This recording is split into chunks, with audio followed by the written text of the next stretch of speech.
কৃষি উৎপাদন বাড়াতে অস্ট্রেলিয়ার সহযোগিতা চেয়েছেন প্রধানমন্ত্রী শেখ হাসিনা। বিকেলে গণভবনে প্রধানমন্ত্রীর সঙ্গে ঢাকা সফরে আসা অস্ট্রেলিয়ার পররাষ্ট্রমন্ত্রী সিনেটর পেনি ওয়ংয়ের সাথে সাক্ষাতে তিনি এই আহ্বান জানান। শেখ হাসিনা বলেন, এদেশে উৎপাদন বাড়াতে হবে, কারণ জমি কমছে আর মানুষ বাড়ছে। অস্ট্রেলিয়া এ ব্যাপারে সাহায্য করতে পারে, কারণ অস্ট্রেলিয়া কৃষি প্রযুক্তিতে অনেক উন্নত। প্রধানমন্ত্রী বলেন, বাংলাদেশ কৃষি উৎপাদনে সফল হয়েছে, কারণ গত 15 বছরে কৃষি উৎপাদন বহুগুণ বেড়েছে।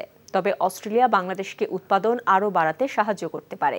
অস্ট্রেলিয়ার পররাষ্ট্রমন্ত্রীকে তাদের দেশে আরও বাংলাদেশি শিক্ষার্থীদের ভর্তির সুযোগ বাড়ানোর অনুরোধ জানান।